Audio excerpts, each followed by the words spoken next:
Welcome to the Athlete Brand Advisor Podcast, featuring advice and interviews about athlete branding. Learn how marketing, public relations, and broadcasting can grow your brand. We also have special episodes to talk about recent news, events, and anything in the world of sports. The podcast is sponsored by Pliable, a versatile marketing, PR, and broadcasting company that identifies opportunities and creates tailored content for its clients. Now it's time to roll. Here's your host, Greg Glynn.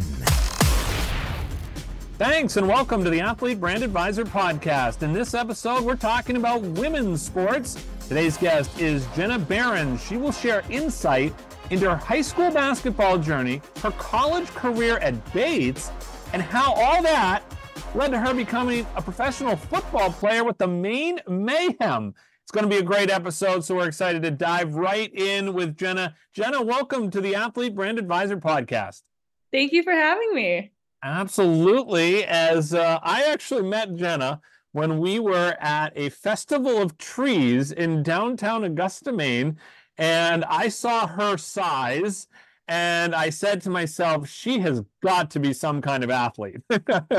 And little did I know that she was not only a basketball player, but now she is turning that into a football career. So I'm excited to chat with you and hear all about it.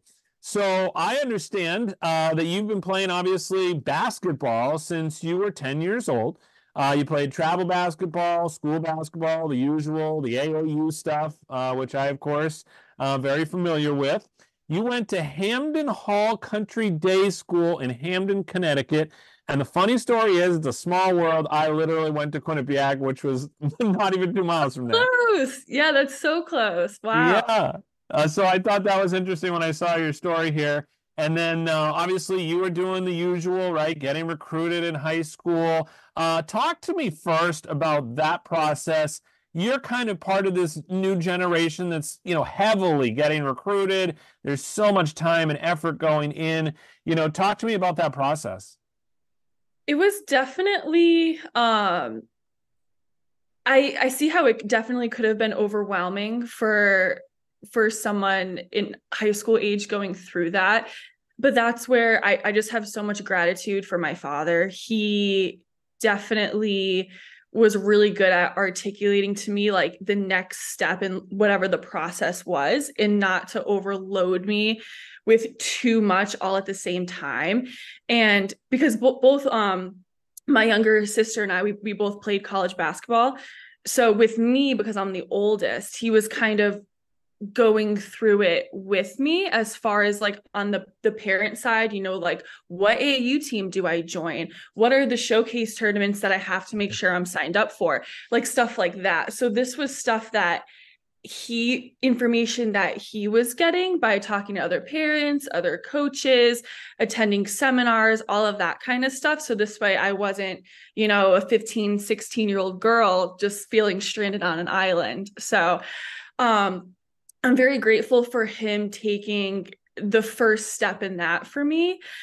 But it was definitely, it's a crazy time. Your body gets no rest because, as you're probably aware, you play your high school basketball season, which, preseason starts October, November, and then straight into games throughout winter break, throughout February break, throughout all of that.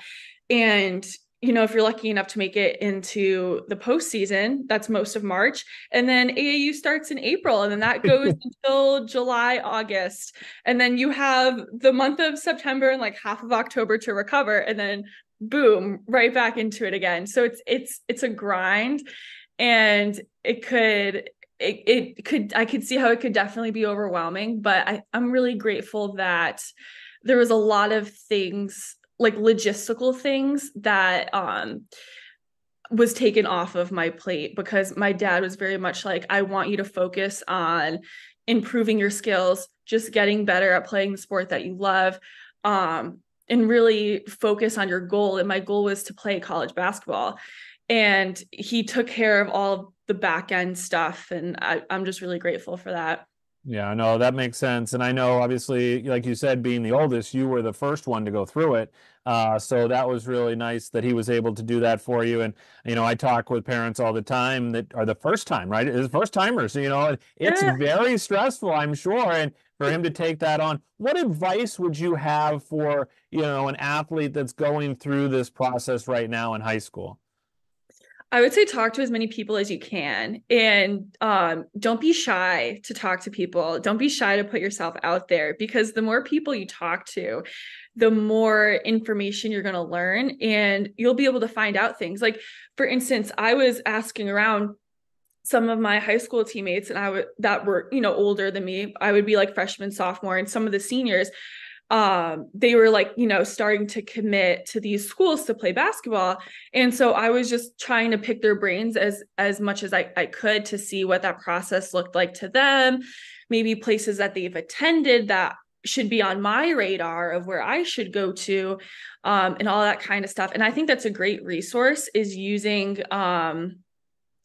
the people you already have in your corner, your teammates. And even your coaching staff, honestly, pick their brains as much as you can too, because a lot of them have some really good knowledge and some really good insight. Like my high school basketball coach, she played both at Quinnipiac. She played both women's basketball, women's soccer, so she knew how that whole process worked. Granted, she went, back in like the later 90s, early 2000s, so it's changed a lot since then, but she at least still was able to know kind of the structure. So she was a really good resource as well. Well, now you've got me just really curious, because you're talking my wheelhouse right now at Quinnipiac. What's the name of your coach there? It was at Hamden. Megan Borelli. Oh, okay. I don't know Megan, but I, I that's believe she funny. graduated early 2000s, like Okay. 2002, 3 or 4, somewhere around there. Okay, very cool. Yeah, I will have to look into that. I was very familiar with Ashley Kelly actually at the time, who was at Quinnipiac, went on to be one of their like all-time leading point scorers. But yes, and actually talking about coaches, Tricia Sacca Fabry is still there at Quinnipiac. So, you talk about how coaches stick around, they get this experience and they know other people. It's networking really at the end of the day to get recruited. I mean, Yeah, so. absolutely. Yeah. All right, cool. So now let's take you from high school, where you go and you do the AAU circuit. You've had all these kind of decisions to make, choices, and you decide on Bates. Why Bates? Why Bates? It kind of just came down to the team and coach, and just kind of the feel, how I meshed with them. So later in the recruiting process, for your top handful of schools, you'll usually have an overnight visit, and that's when you go overnight. It's kind of like a sleepover with one of the teammates on the team. They'll be kind of like your host. But with that, you'll usually play pickup with the team. You'll get more of an in-depth meeting with the coaching staff and all of that kind of stuff. And so I did that process with several schools, and it was great. Like I didn't have a bad experience at any one. But I just really meshed well with Coach Montgomery at Bates, and I really liked her vision and how driven she was. And Julia Middlebrook, so she was a senior my sophomore year at Bates. She is like, I've never met a person in my life that matched this level of energy before. Wow. And so when I was a senior in high school, she would have been a sophomore at Bates. Yeah, because Okay. she was 2 years older than me. Okay. And so I remember for my overnight, I was just like I have to be this girl's teammate. Like that's all that, like I was like I need to be there for this. I was like, something amazing's going to happen and I need to be here for this. Wow. And it was just really cool. And then it was definitely like my first year at Bates. We made into the postseason, which was good. Our goal was to make it into the postseason, which was what we did. But I think we definitely cut ourselves short, because once we reached our goal of making it to the postseason, we kind of like like reflecting back on that year, I think in our heads, we were all like, oh, yay, like we reached our goal, but then we weren't focused on the next page of seeing how far we really could get. So then my sophomore year, you know, that's when COVID happened and our season was canceled, unfortunately. So we just had like just practices really. And then my junior year, we ended up winning our whole conference championship, the NESCAC. Yeah. That's a pretty tough thing to do. I know who's in your conference there. That's not easy. The NESCAC's not easy. It's a war zone. It's a war zone to say the least, especially women's basketball, because so before we won the NESCAC championship in the 2021 to 2022 season, only 3 women's basketball schools in the NESCAC has ever won it before. And I can't remember what year the NESCAC was founded, but it was probably like 19 something. Yeah, a while ago.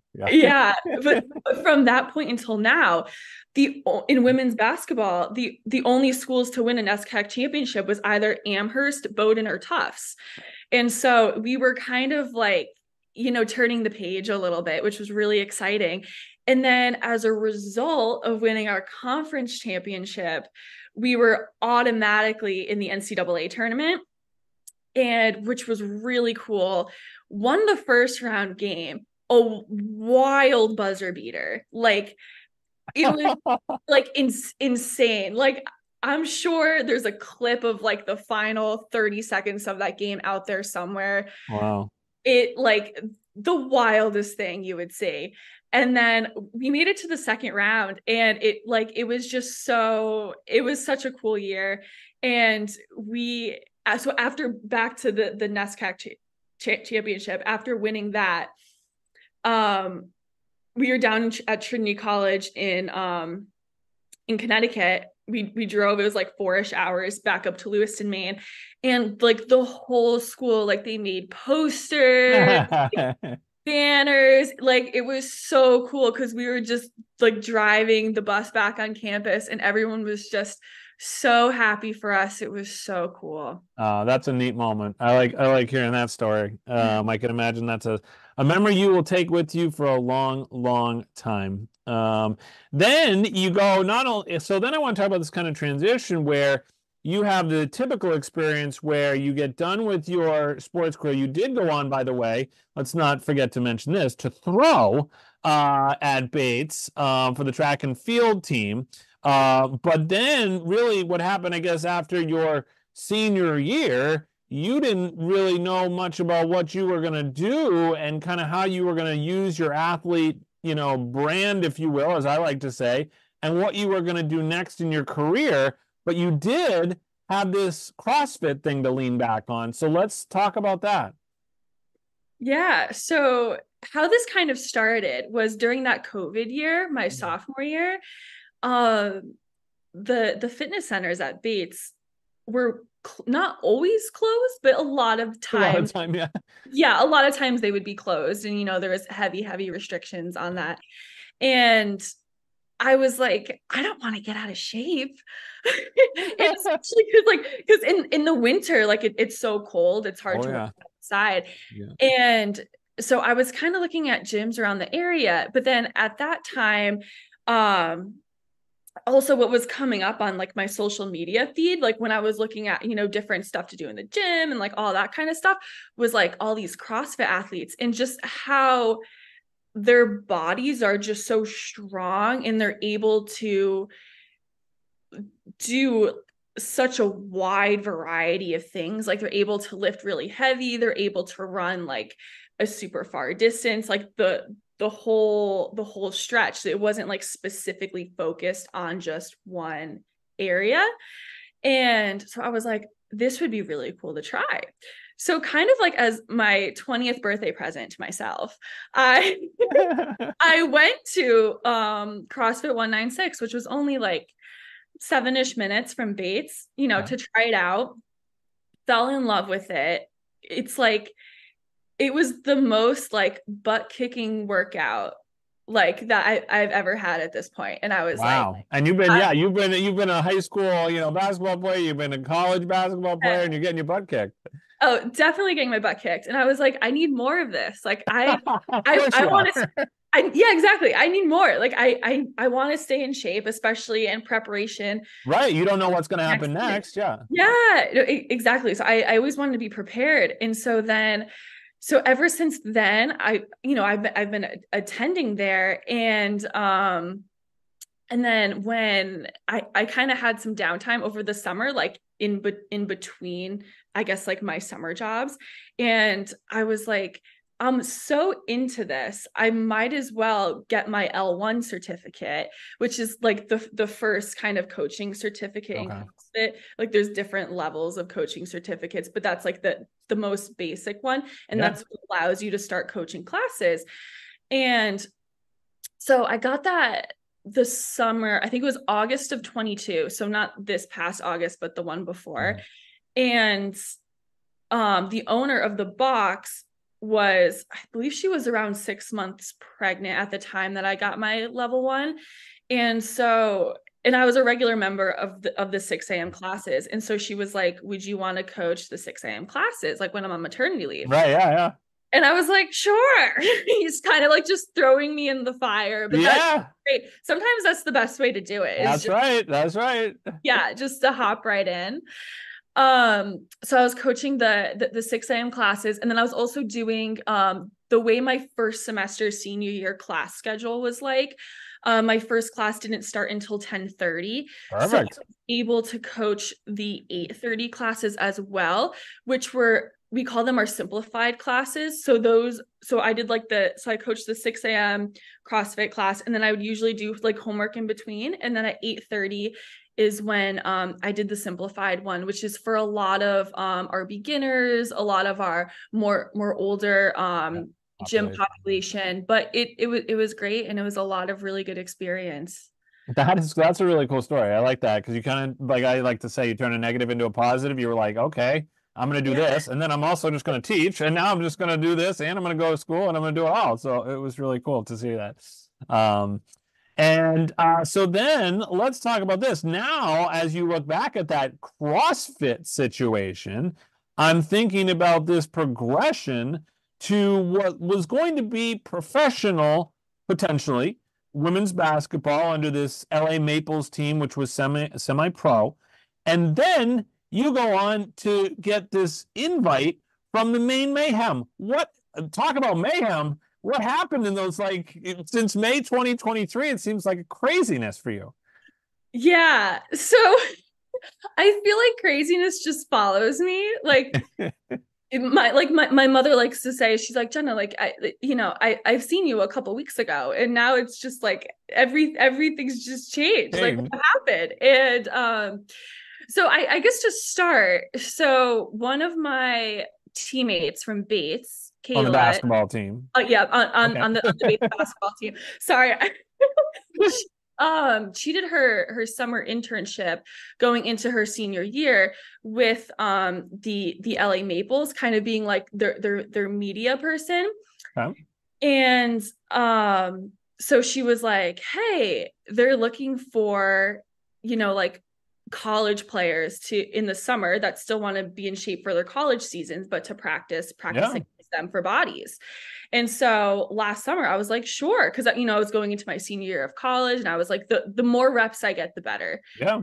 So Kayla and I, we would practice with them for their first season, and their first season, they were pretty successful. And so after I graduated college, I was like, I would love to be a part of that. I already, I knew the coach, I knew the owner, cause I was practicing with them the year before. Right. And I already knew some of the girls, so that was great.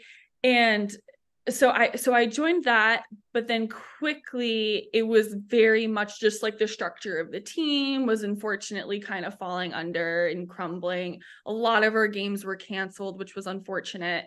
So we only ended up having a couple games until we folded. And then I was kind of like, well, I would still like to play basketball, but at this point, no leagues that I can find that was at a high caliber. I mean, I still play women's rec basketball just for fun. I was going to say the other thing I need to do here, because of going way back to where we started with how I met you, is tell me how tall you are and how, you're strong. Like, I mean, let's do height and weight here so people have an idea of how big you are. Yeah. So I'm just shy of 200 pounds. I'm 199. Okay. And I'm almost 6'1". So I'm like, okay. I All think right. I'm like 6 feet and like 3/4 inches or Oh, something. I'd give you the 6'1". When But I saw you, you were 6'1". 6'1". I don't know.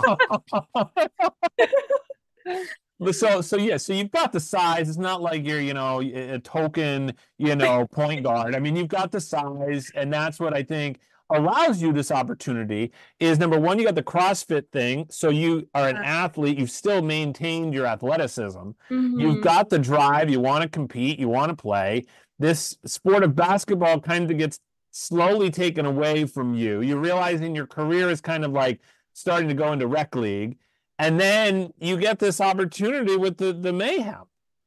Yeah. So actually how that happened is, so I was at a gym, like just working out with my boyfriend. Down in Portland or where? In Lewiston? It was in Auburn. Auburn, okay. I was gym in Auburn, just minding my own business. I literally had my headphones in, like I was totally minding my own business.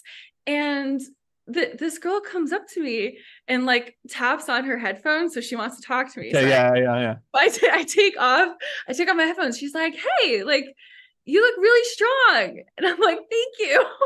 And then she was like, "Would you ever consider playing women's tackle football?"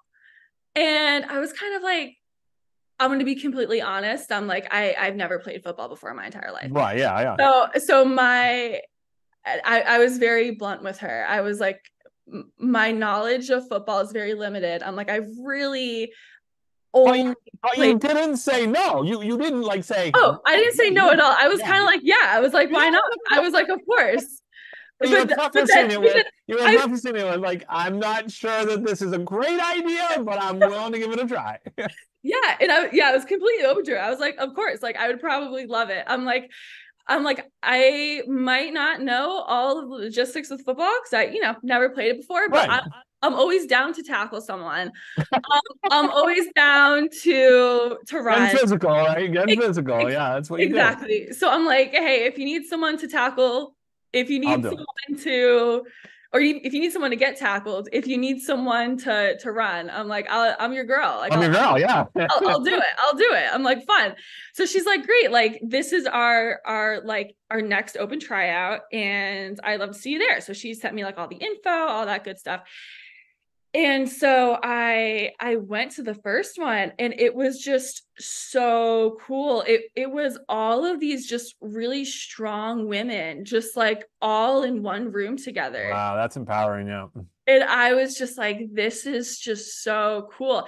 And I consider myself pretty strong, but definitely I would say like there's some other women on there that you can tell are like insanely strong, as you could probably imagine. I can imagine. Yeah, I can imagine. Yeah. And so it was just such a cool experience, and a lot of, because women's tackle football is not really like a huge thing, so not a lot of young girls grow up in that. Yeah.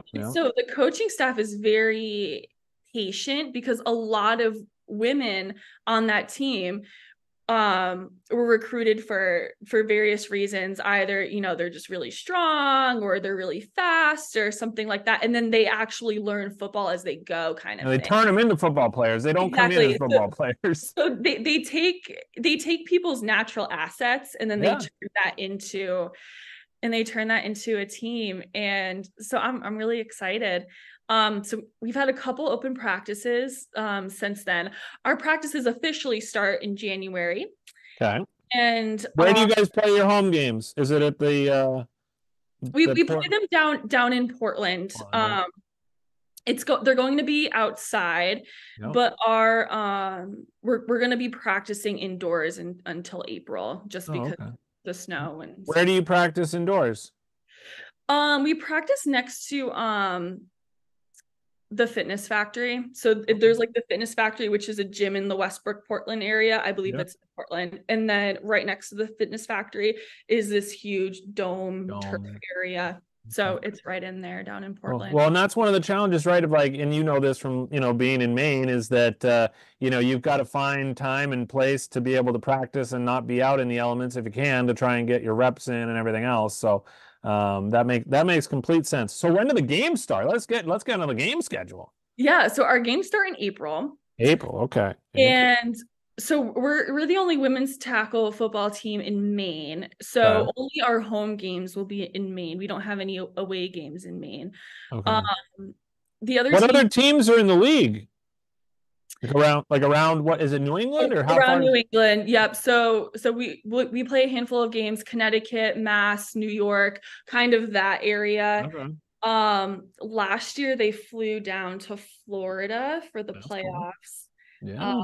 Which was pretty cool. So wow. there is some travel with this, which is awesome.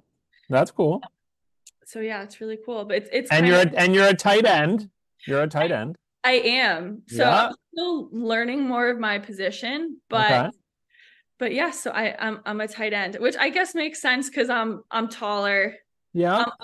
I'm muscular, but like more on the leaner side. So he was like, yeah, you have the body type for a tight end. You'll be a tight end. Yeah. I'm like, all right. Sounds good to me. Yeah, no, I think that fits your personality pretty well. And then let's talk about how long you plan to play professional women's football. As long as it's fun, and as long as it's what I like keeps me going, because I always need like that physical outlet and a way to be competitive. Yeah. And I've always found that in sports, whether it be basketball, throwing, or even in CrossFit, like with like CrossFit competitions. So this is I like, you know what, like this is just another area, another chapter. Yeah, exactly. It's another chapter. It's another area to be competitive. Yep. And I'm excited to see what happens, because it's something I've never done before. So yeah, I love it. I think it's awesome. I think it's a great story about how you've transitioned several times in your athletic career to do new things and giving you opportunities that you didn't think you would have, So I can guarantee you, when you were that 10-year-old basketball player, someone said you're going to play for the Maine Mayhem in the Women's Football League, you would have laughed and so hard. Yeah, I would have been like, I don't think so. And then it's just amazing how things change and shift. Yeah. That's really neat. Let's talk about kind of as you look back on all that's happened to you, obviously even going through college and then, transitioning into your next phase after college, just some advice you might have for an athlete, that what's going to be hard for them, what is going to be, some moments they need to look out for, who they should be leaning on, things like that. I think especially when you're in college and you're in your college season, because college seasons are a grind. Like you're gonna hit a wall. For basketball, that wall usually happens in January when you're like, we've been going at this for 3 months. There's still 3 months left, and you have to remember your younger version that fell in love with this sport. So, and that's what you have to, you have to do it for yourself. You can't do it for anyone else. Like, right. That's a good point. Yeah. In my locker, at Bates, I had a picture of myself from when I was 10 at my very first travel basketball game. And I kept that picture hung up in my locker, and I would look at myself. I was so tiny when I was 10 years old, and I was like as skinny as a rail.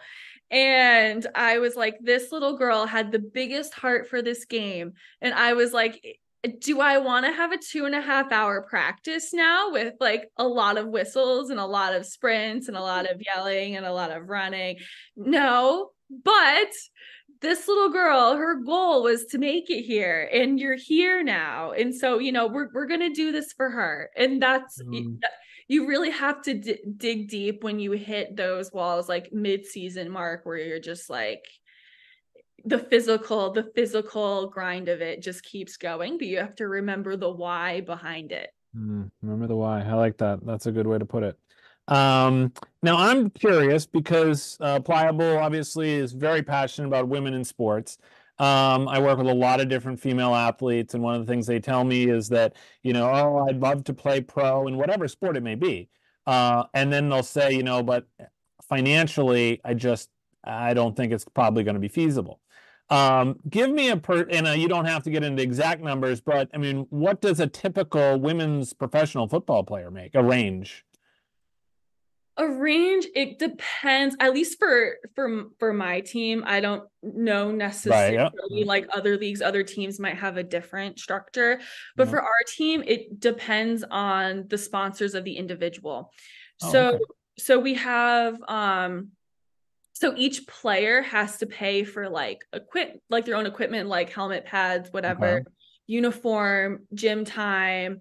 Because the team rents the facility, right? Like the turf that we play at, and each player has to pay their way. Chip into that amount. And so the more sponsors an individual gets, that's how they get paid. So I think it's roughly, well, I know the gym fee is $600 per player, at least for us. And equipment and uniform costs, I don't know the exact numbers of that, but that's probably an additional couple hundred. Yeah. And so with sponsors, so the sponsors will give to the team on your behalf. So then you don't have to pay for that. So like say someone were to do like a $300 like sponsorship, then that's like $300 less dollars that like I would have to pay. You have to pay. Yeah. Right. Okay. So you're literally going out and finding sponsors then too. Yeah. Oh yeah. But so if a sponsor, like if you get enough sponsorships where that exceeds the amount that you need, then that's what you're going to get paid. Then that's when you get paid, is that difference. Wow. Okay. So what's interesting about that is obviously with this whole name, image, and likeness thing that's going on now in college sports, you've actually got athletes kind of doing that now, if you think about it, right? They're trying to actually make money doing it that way. So what an interesting question that I asked you how much you're getting paid, and you're literally telling me how much you're paying. Yeah. Pretty much how that works. Yeah. And so you do have a regular day job. I know a lot of the times people get lost in that, is you have a regular day job because you got to do it all. Oh yeah, I would say all of my teammates have a pretty regular day job. Some of them might only work part-time, but most of my teammates have a full-time job, just because and the games must be on the weekends, right? So it kind of makes it a little bit easy there to schedule those and things. But I could see how travel would be different, and then you got to stay away from the family or your job schedule, etc. So that makes sense. Okay, well, that just gives me a really good insight. Like I said, I'm always here to try and promote women's sports, but I didn't know that was going to be the case when I asked you that question. So I'm always learning something. So, all right, well, that's cool, Jenna. I really appreciate your time. You've enlightened a lot of people. I think you're going to help a lot of people as to the people. Yeah, oh, absolutely. And for all the parents out there that are listening to Jenna, and the athletes as well, she has hit the nail on the head on a lot of this stuff. And I think it's really important that we all learn from the opportunities that she's had and continues to have. So we'll get out there. I'm going to try and catch one of these games and see out there in action. So. Sounds good. Please do. All right. Sounds good. That is Jenna, and this is the Athlete Brand Advisor Podcast. I'm Greg Glynn. We're glad you could tune in, and have a great day, everybody.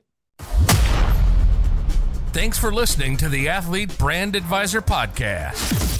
Be sure to check out the show notes from today's episode and catch up on recent episodes at pliablemarketing.com. We also encourage you to share topics and guest ideas by emailing our production staff at pliablemarketing@gmail.com. We love hearing from our loyal listeners and athletes who want to grow their brand. So jump in and be part of the podcast, because that's how we roll.